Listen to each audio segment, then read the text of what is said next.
Ça y est, on vient d'arriver à Disney World.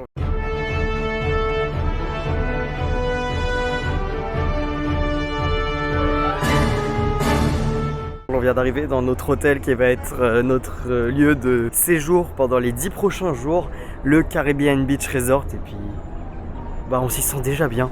On s'y sent déjà très bien. L'hôtel est magnifique. On va passer un bon séjour ici. Oui, ça va être génial. Et puis en plus là, on a fait du coup le check-in. Enfin, on l'avait déjà fait en ligne, mais on a été quand même à la réception. Le mec était vraiment super sympa. Il nous a tout expliqué, comment fonctionne le dining plan. Il nous a expliqué comment était l'hôtel et tout. Donc là, on sait pas encore quelle chambre on va avoir. Donc ça, on le saura plus tard dans la journée. On croise les doigts pour que ce soit une chambre pas trop loin de la réception ou du Skyliner. Là, on a vraiment hâte là d'aller découvrir la chambre, mais surtout d'aller dans les parcs. Et là, pour le premier parc, on a décidé d'aller à Epcot parce que apparemment ils indiquaient que ce sera un jour où il serait moins rempli. Et puis même, c'est un parc qui nous intéresse beaucoup. Et en plus, l'avantage qu'il a, c'est qu'il est super accessible depuis le Caribbean Beach. Et vu qu'on savait qu'on n'arriverait pas super tôt ce matin, là il est déjà 11h quasiment. Voilà, on va aller à Epcot et on vous dira ce qu'on en pense, ça va être génial, je le sens déjà. Pour aller à Epcot, direction la station du Skyliner du Riviera, un hôtel qui est juste à côté du Caribbean Beach. Le Skyliner, c'est un système de télécabine qui permet de relier les parcs Epcot et Hollywood Studios. Direction Epcot, dans la télécabine, on sait vraiment pas si on est au sport d'hiver ou en Floride.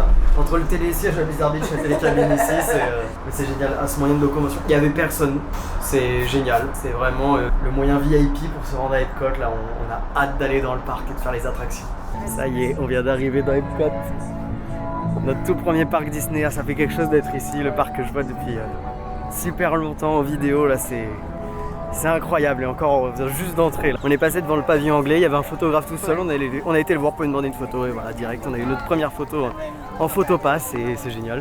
Et puis notre chambre est déjà prête. Et notre chambre est déjà prête aussi, notre chambre. 11h15. Ouais, 11h15, on a déjà notre chambre. Bon, on va pas y retourner tout de suite, je pense qu'on y retournera que ce soir. Mais c'est pas mal. Et on est dans une zone qui nous plaît bien, donc ça commence très bien. Après avoir rapidement traversé le World Showcase, qui est une zone qui représente les différents pays du monde dans laquelle on reviendra plus tard, on a eu envie de faire notre première attraction à Walt Disney World et pour ça on cherchait une attraction avec très peu d'attente et notre choix s'est porté vers une attraction iconique et surtout historique du parc, Journey into Imagination with Figment. Il s'agit d'un dark ride dans lequel on va croiser Figment, un petit dragon violet qui est aussi la mascotte officielle du parc Epcot. Il va nous faire visiter l'Institut de l'Imagination dans le but de nous faire découvrir en fait les 5 sens. Donc par exemple on va avoir une salle sur l'ouïe, on va avoir une salle sur la vue, une salle sur l'odorat et en fait on va suivre Figment un petit peu dans ses délires. Donc c'est une attraction qui peut être un petit peu particulière, très colorée, vraiment sur une thématique qui s'éloigne un petit peu du Disney qu'on connaît. Par exemple dans la salle de l'odorat on va avoir Figment qui va péter devant nous et surtout tout du long on a une petite musique qui reste pas mal dans la tête.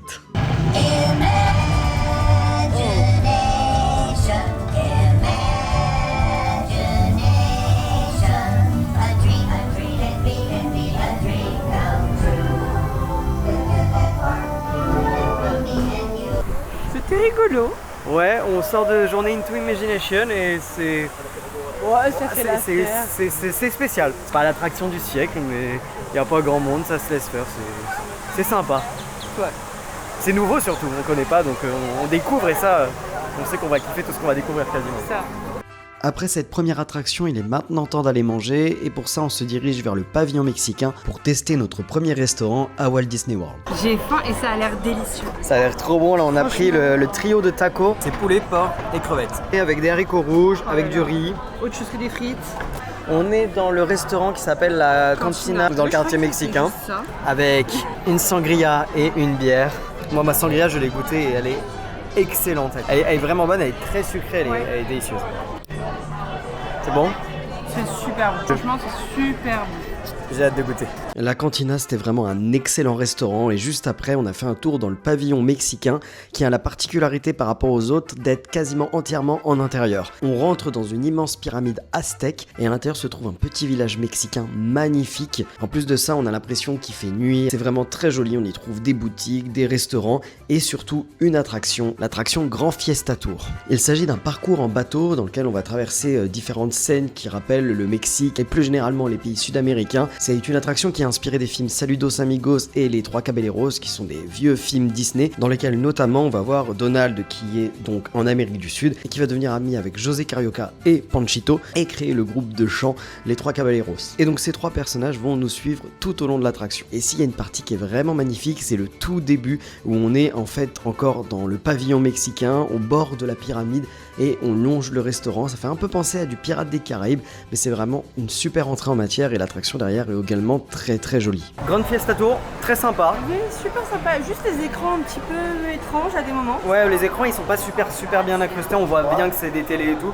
Mais par contre, il y a des petits passages qui font un peu penser à du It's a Small World, ouais. En fait. Sur le thème mexicain, bien sûr, mais t'as plein de petites marionnettes qui font la fête, tout ça. Donc, non, c'est sympa, c'est des paysans, c'est une petite balade tout tranquille et pareil.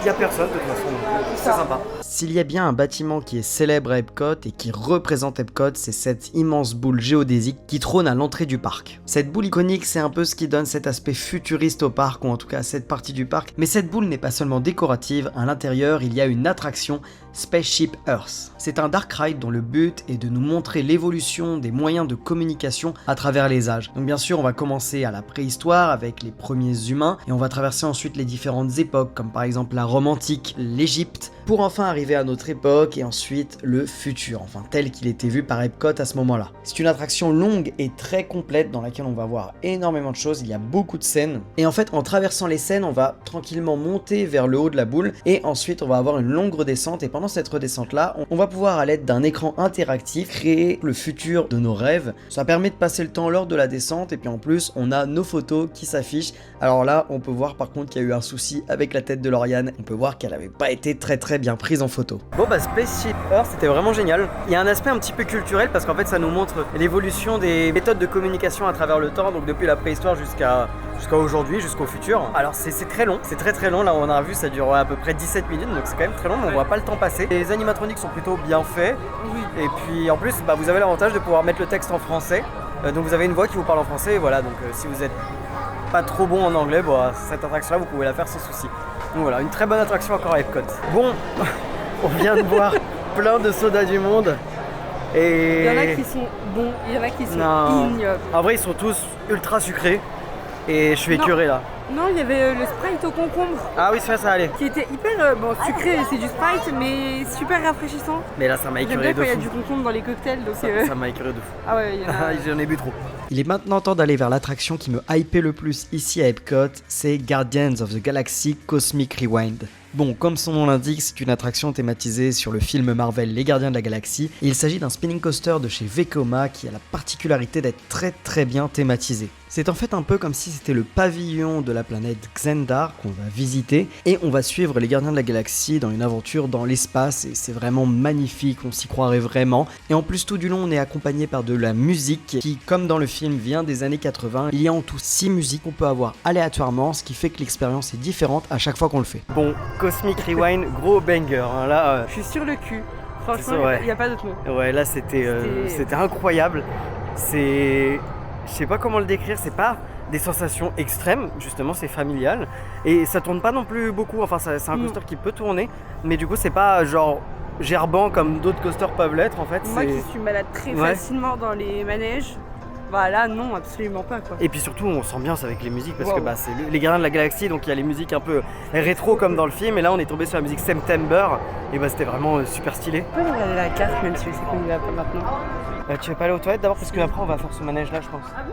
Oui. Oh non, ça va se sentir réfugié. Oui, mais on va le faire en mode vert, donc vert c'est tranquille. Oh, il va me faire n'importe quoi. Oui, aussi, la file d'attente et le pré-show sont ultra immersives aussi. Déjà ils disent 55 minutes d'attente, on a attendu peut-être 35 minutes jusqu'au pré-show. Ouais, 35 minutes jusqu'au pré-show. Et puis après, bah, ça allait assez vite. Après, donc en vrai, ouais, ça s'est passé super vite. Bon, c'était génial, bref, une super attraction. À faire absolument, la Gardiens de la Galaxie Cosmic Rewind, c'est génial. Bon, finalement, ce n'est pas vers la centrifugeuse Mission Space que nous nous dirigeons, mais vers une attraction beaucoup plus tranquille, The Seas with Nemo and Friends. Cette attraction se situe dans un pavillon qui a pour thème la mer, et on va embarquer à bord d'une coquille de coquillage pour aller suivre les aventures de Nemo, et on va y retrouver tous les personnages principaux, que ce soit Marin, Dory et donc Nemo. Bon, c'est un dark ride assez classique, c'est plutôt joli avec des petites scènes sympas qui font revivre le film, mais ce qui est impressionnant, c'est surtout surtout la fin, puisqu'on arrive face à un immense aquarium sur lequel on va avoir des projections des personnages du film, et donc le fond ce sera un véritable aquarium avec de vrais poissons, et notamment au moment où on est passé, on y a même aperçu des plongeurs. Et pendant cette scène finale, on a encore une fois une musique qui rentre très facilement dans la tête.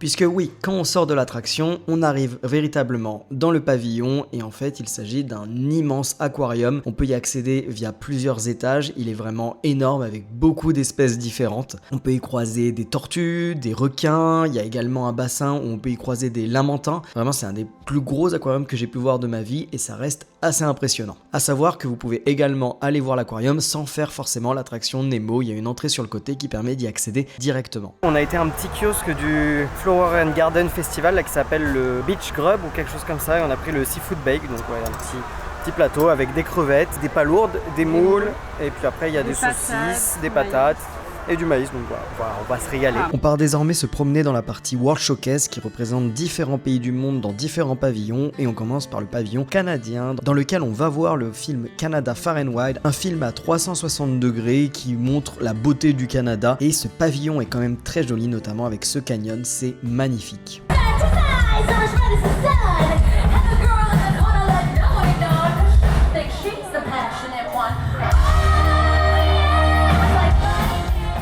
En vrai, ce parc est incroyable, mais par contre c'est genre un parc avec des tentations partout. Il y a à manger, il y a à boire partout, c'est affolant, on a envie de tout goûter, c'est affreux.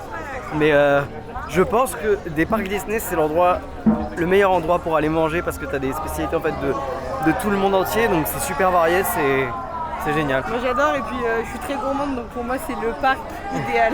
Ouais, c'est le parc idéal, mais voilà, faut prévoir un bon budget juste pour Epcot en fait. Ouais. Petite bière en Allemagne. Ouais. Il fait très chaud. Enfin on boit de la vraie bière. Ah ouais là il fait une chaleur mais on a rarement eu ça. Donc là, on arrive en Norvège. Avec Frozen. Le pavillon norvégien est malheureusement assez petit et la partie extérieure sert principalement de file d'attente pour l'attraction Frozen Ever After vers laquelle nous nous dirigeons. Donc c'est un petit peu dommage, on peut pas vraiment y flâner. Concernant l'attraction Frozen Ever After, il s'agit de nouveau d'un dark ride, donc cette fois-ci à bord de bateau, qui un peu comme Pirates des Caraïbes va comporter quelques petites chutes par moment. Une fête est organisée à Arendelle et l'attraction va nous permettre de quitter cette fête pour découvrir le monde de la Reine des Neiges et on va pouvoir revivre certaines scènes du film qui nous ont marqués. C'était une très jolie attraction, dont une version un peu différente de celle-ci a désormais ouvert à Disneyland Paris, et à l'époque où on l'a fait, elle n'existait pas encore. C'était magnifique, mais vraiment magnifique. Moi j'ai beaucoup aimé, j'avoue que je m'attendais à rien, et en fait j'ai kiffé les animatroniques, ça sont super bien, et même les décors étaient jolis. Oui, c'est pas pourquoi le Magic Man est toujours allumé, parce qu'il s'allume en fonction...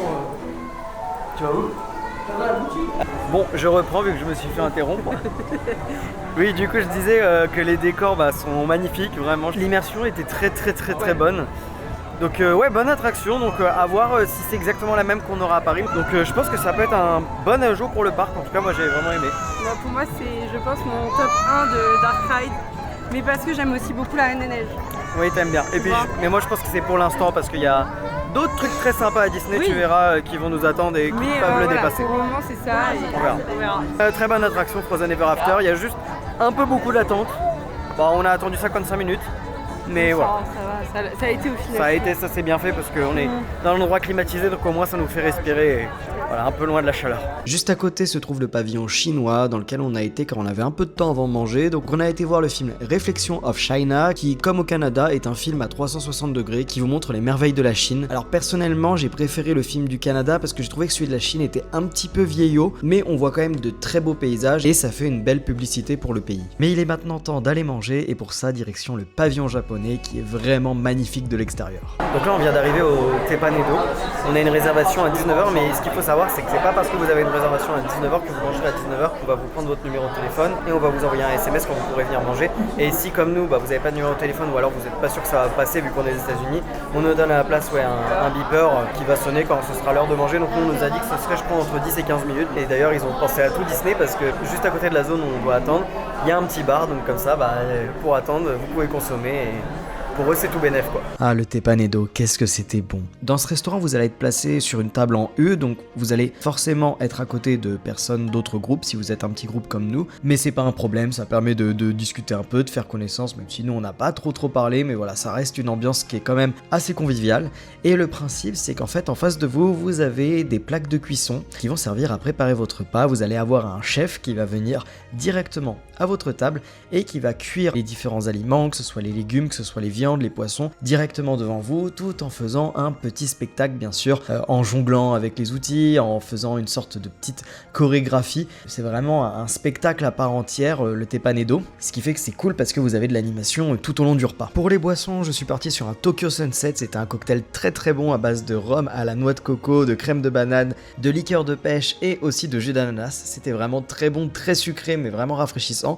Et Lauriane, elle est partie plutôt sur un mojito, assez classique, mais qui était très bon également. Concernant le repas en lui-même, ça commence par une petite salade qu'on vous sert pour patienter, et ensuite le chef va venir et va commencer à cuire les aliments devant vous. Donc les légumes, vous allez avoir des carottes, vous allez avoir des oignons, également des courgettes. La cuisinière va carrément faire un petit volcan avec les oignons, et même une tête de Mickey. On est quand même à Disney.